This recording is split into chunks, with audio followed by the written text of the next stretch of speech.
Merci. Des observations, je vous en prie. Oui, bonjour, merci. Cette délibération, elle prend bien des précautions et tu as raison d'insister sur la privatisation de l'ONF. Je voulais juste dire deux, trois petites choses sur ça, puisque l'ONF est passé en 10 ans de 15 000 salariés fonctionnaires à 9 000, avec une partie de ces activités qui a été sous-traitée au privé. Et ce bois-là, il va aller dans la centrale thermique. C'est du bois de chauffage qui a un rendement relativement faible quand même, de 39%. Et c'est-à-dire que 2 arbres sur 3 qu'on coupe, ils vont servir à rien en fait, on peut se le dire comme ça. Et parallèlement, c'est un prétexte pour, au nom de la transition écologique, pour s'élever aussi contre les salariés de la centrale à charbon de Gardanne, qui sont aujourd'hui au 85e jour de grève quand même, c'est pas rien. Il faut, comment le dire, la transition écologique, elle ne se fera pas sans les travailleurs et sans les citoyens.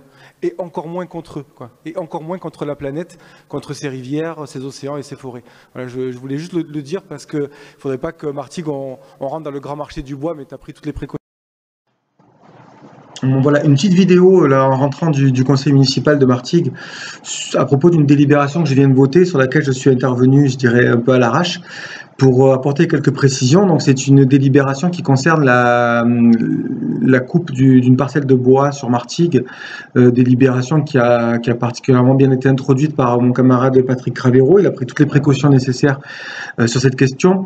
Je voulais quand même y revenir parce que quand on est élu aujourd'hui responsable à quel que soit l'échelon auquel ce soit, quand on sait qu'il va venir sur un terrain public des machines pour couper des arbres, il faut qu'on soit hyper vigilant, il faut qu'on réfléchisse bien, il faut qu'on mesure bien tout ce qui se passe parce qu'on vit dans une période de l'humanité, de l'histoire de l'humanité qui est assez incertaine. La menace du réchauffement climatique est plus que sérieuse. D'ailleurs, elle menace toute l'humanité dans sa survie. Et tous les leviers qui peuvent accélérer ou ralentir ce réchauffement climatique doivent être pris au sérieux, y compris la coupe de quelques centaines d'arbres sur une commune. Cette délibération-là, elle est pour moi l'occasion d'informer ou de revenir avec la population martiguale sur cette question-là de la coupe du bois et sur des décisions qui sont prises nationalement. Parce qu'il faut savoir que donc, notre pays a décidé de se désengager des énergies fossiles dans le cadre d'une transition énergétique, pourquoi pas, soit on pourrait dire, sauf que les choix qui sont faits par les industriels sont de remplacer les énergies fossiles par le bois. Et cette question-là, elle mérite toute notre attention. Parce que faut savoir que bien souvent, l'industrialisation de la forêt a des conséquences sur le climat qui sont au moins aussi graves, si ce n'est plus, que certaines industries existant déjà et fonctionnant avec des énergies fossiles. Donc il ne faut absolument pas que la transition énergétique soit un alibi pour, d'un côté, trouver de nouveaux débouchés au capitalisme qui se peindrait un petit peu en vert, et d'un autre côté, tout en saccageant les espaces naturels, et en plus, on va le voir, en menaçant les emplois des salariés qui sont déjà sur des zones industrielles.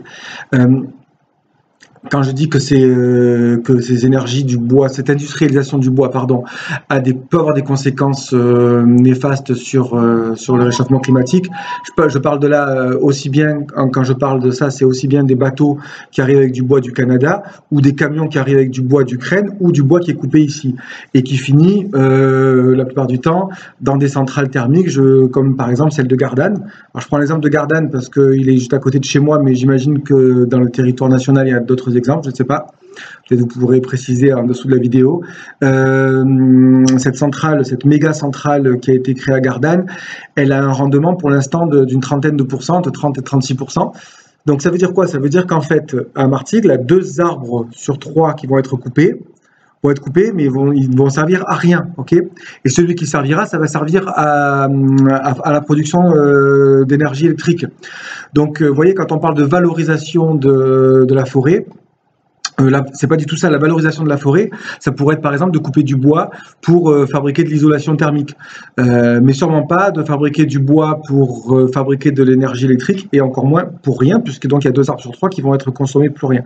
Donc ça, c'est un vrai problème qui doit vraiment nous alerter notre attention en tant que citoyen et moi en tant qu'élu. Et parallèlement, dans cette centrale de Gardanne, là, la mise en place de cette centrale à bois, elle a des conséquences sur la centrale à charbon qui existe déjà, des conséquences immédiates. C'est la possible suppression de 1000 emplois sur la zone. Et 1000 emplois, c'est pas rien, hein, c'est énorme même. Et c'est pour ça que d'ailleurs nos camarades sont en grève là ce soir du conseil municipal à Martigues. Ça fait 85 jours qu'ils sont en grève. Voilà. Et parallèlement à ça, il y a un autre souci qui a été relevé par Patrick tout à l'heure, c'est que l'ONF rentre dans une logique de libéralisation de ce service public.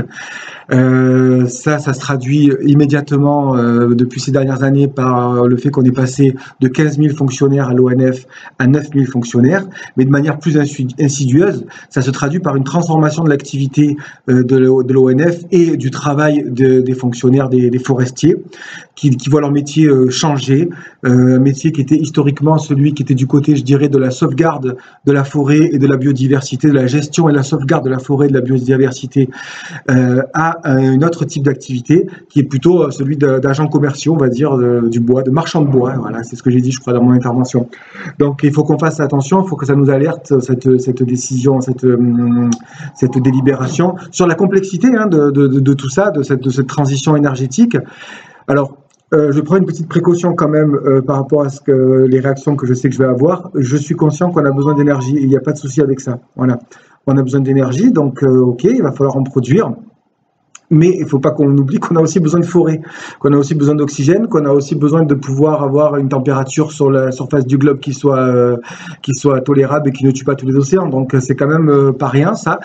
Donc besoin d'énergie, d'accord, besoin de forêt et du coup besoin d'un vrai service public pour le gérer. Voilà, pas d'un service public qui est découpé en petites parties d'activités qui vont être ensuite privatisées et qui vont rentrer dans un grand secteur marchand, dans une grande économie marchande sur le bois. Parce que je le dis et je le redis, je crois que je l'ai dit dans beaucoup déjà de vidéos, et il n'y a pas de capitalisme vert. À partir du moment où la logique qui est mise dans une entreprise, la logique, c'est celle du profit, de la recherche du profit, de l'accumulation du capital. C'est ça qui est mis en premier. Tout ce qui est autre, c'est du résidu. Hein, la santé des travailleurs, leur force de travail, mais aussi la planète, les rejets. Donc, voilà, tout ça, c'est des résidus pour le capitalisme. Ce qui compte, c'est la recherche du profit. J'espère que ça, à force de regarder ces vidéos, vous allez bien finir par en être convaincu.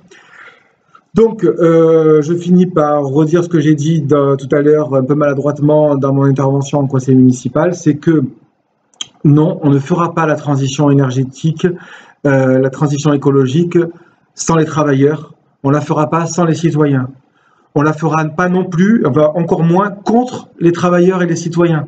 Voilà, on ne le fera pas en licenciant des gens. On ne le fera pas sans l'implication des citoyens dans les décisions et dans les choix qui vont être pris par les entreprises. Tant que la démocratie elle est confisquée par le patronat, ce n'est pas possible de faire une transition écologique et énergétique. Voilà. Donc on ne fera pas la transition écologique, je le redis, et contre les travailleurs et les citoyens, et on ne le fera pas non plus contre la planète. On ne le fera pas contre les océans, on ne le fera pas contre les rivières, on ne le fera pas contre la biodiversité, on ne le fera pas non plus contre les forêts. Ou alors, c'est qu'on est fou et qu'on n'a rien compris.